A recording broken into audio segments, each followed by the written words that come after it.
Assalamualaikum. Selamat datang ke Ilmu Panduan Hidup, ilmu ringkas, padat dan penuh hikmah. Kali ini kita akan mendengar perkongsian tentang rezeki. Rezeki itu bukan sekadar harta dan duit, tetapi nikmat kesihatan, ketenangan hati dan kebahagiaan yang Allah kurniakan dalam hidup. Orang yang ada ratus juta ni, dia tak tengok kereta Mercedes. Dia tak tengok BMW. Dia tak tengok Audi. Dia tak tengok Bentley pun dia tak tengok. Dia duk tengok Ferrari. Dia duk tengok Bugatti. Pasal apa? Masing-masing punya keinginan sesuai dengan masing-masing punya duit. Muslimin dan muslimat yang dirahmati Allah sekalian. Bayangkan orang yang ada ratus juta ni. Ni nak cerita kita bahagia atas dunia ni. Bayangkan orang yang ada ratus juta ni. Dia nak beli rumah. Dia bukan nak beli rumah di Tropicana, Kuala Lumpur. Dia bukan nak beli rumah di Damansara. Dia bukan nak beli rumah di Bukit Tungku. Dia bukan nak beli rumah di Jalan Duta, di Taman Duta, KL. Dia bukan nak beli rumah di Bukit Bandaraya. Tuan-tuan, ni tempat-tempat yang kita sebut ni, ada masa pergi Kuala Lumpur saja round. 2 kali kita round, kita boleh main tanya, pasal apa ada orang kau ni? Ni, tempat yang kita sebut tadi ni. Bukit Tungku, Bukit Bandaraya, Bukit apa di Kuala Lumpur ni, kita lalu tengok, kita tani ke Istana Negara. Ini bukan istana, tuan-tuan. Ini rumah orang kaya yang ada ratus-ratus juta. Mereka duduk situ. Tapi orang yang lagi kaya daripada tu, dia nak cari rumah di mana? Dia nak cari rumah di France. Dia nak cari rumah di Malibu. Anda pernah dengar? Kita pernah dengar Pongsu 1000 dengan Pasiang Gebu. Ini Malibu, tuan-tuan. Satu kawasan di California, di Amerika, yang menjadi tempat selebriti dunia ada rumah di situ. Bila duit dia ada ratus juta, akal dia sudah nampak Malibu. Nak beli rumah di sana. Kita bercakap dalam kelompok kita di Kepala Batas ni, kita tak boleh bayang benda ni. Tapi tuan-tuan, di Malaysia ada orang kaya macam ni. Yang kaya dia ni sampai ke tahap nak beli rumah di Malibu. Muslimin dan muslimat yang dirahmati Allah sekalian. Bayangkan orang-orang yang macam ni, yang kita sangka mereka bahagia ni. Mereka sembahyang subuh di Kepala Batas, mereka sembahyang maghrib di Masjidil Haram. Tuan-tuan, muslimin dan muslimat yang dirahmati Allah sekalian. Pendek kata, tidur malam sambil senyum, jaga pagi esok duk senyum tak habis lagi. Punyalah kita duk nampak senangnya mereka ni semua. Muslimin dan muslimat yang dirahmati Allah sekalian. Tuan-tuan boleh bayang tak, dia bangkit-bangkit pagi esok, dia sakit. Ni yang ada rumah di Malibu ni, yang kereta yang dia pakai Bugatti ni, dia bangkit-bangkit pagi esok, dia tak boleh nak bergerak turun katil. Dia sudah sakit. Tak sakit apa pun tak tahu. Sifatnya instan. Tiba-tiba sudah kena sakit. Yang sakit itu daripada sakit menjadi sika, menjadi bertambah sakit, menjadi bertambah teruk, menjadi tenat. Yang finally dia realize, orang yang ada rumah besar di Malibu, orang yang ada kereta Bentley di depan rumah di Malaysia ni, bila dia jaga pagi, dia tak boleh nak bergerak kaki. Dia nak pergi pancong, dia duk nampak daripada kaki dia nampak bilik ayam. Dia nak pergi tak boleh.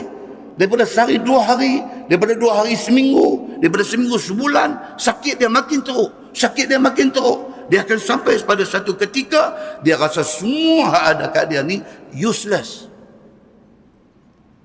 Pada masa tu kalau orang main tanya dia, anak dia kata, ayah, jom kita pergi rehat di Malibu.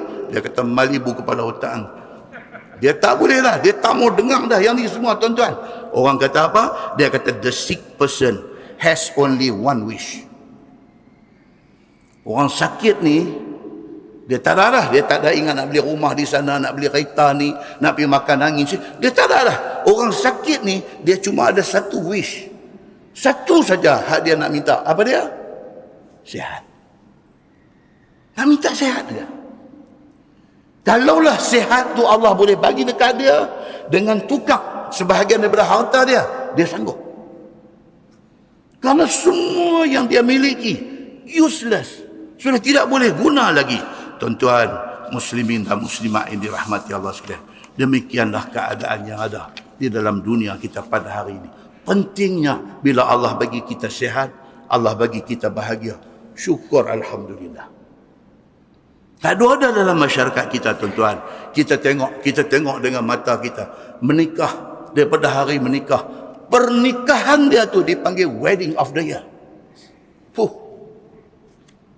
Mau ustaz mana boleh panggil ni, tolong baca doa untuk kenduri kahwin ni. Dia boleh petik mana ustaz dia mau. Mau dia ni, oh mau imam daripada Mekah mai untuk baca doa. Dia boleh, dia ada duit. Kita tengok, Masya Allah, kita kata kayanya dia ni. Wedding of the year.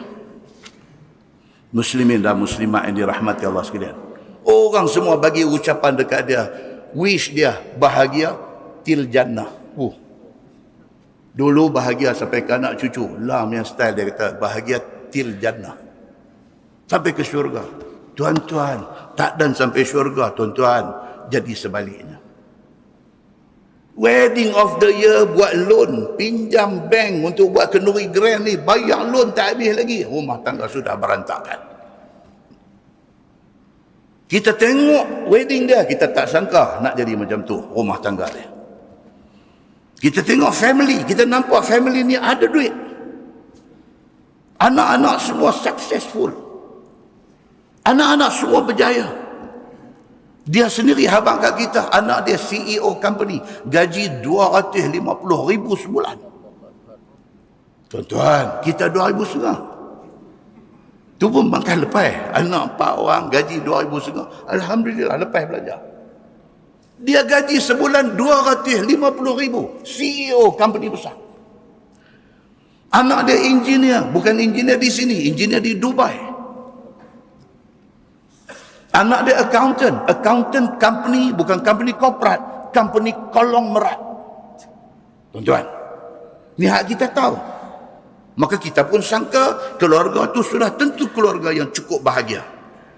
Tapi kita tak tahu hati mak dengan ayah dia. Betapa mak dengan ayah ni hari-hari makan air mata. Anak CEO gaji 250,000, tak berasa nak balik tengok dia. Anak yang kerja engineer di Dubai, sentiasa sibuk, tak dan telefon pun dekat dia. Tuan-tuan, kita tak tahu derita dia. Yang kita nampak, dia ni anak-anak dia semua berjaya. Allahu Akbar, tuan-tuan. Allah Subhanahu Wa Ta'ala dia bagi, kita tak tahu, mata kasang tengok lain, hadu rasa di dalam lain. Kita tengok ada orang rumah saja, Allahu Akbar, dia beli rumah di kawasan yang paling murah 5 juta. Dia beli rumah 5 juta, dia renovate 3.5 juta. Allahu Akbar, tuan-tuan. Dia panggil kita pergi baca doa masuk rumah. Kita masuk tengok dalam rumah dia, Allahu Akbar. Kita kata rumah ke, istana ke, syurga ke ni? Muslimin dan muslimat yang dirahmati Allah sekalian. Macam-macam benda doa ada di depan mata kita. Yang mata kita tengok, kita sangka lain. Tapi hakikatnya lain. Semoga ilmu ini bermanfaat dan menjadi panduan dalam hidup Anda seharian.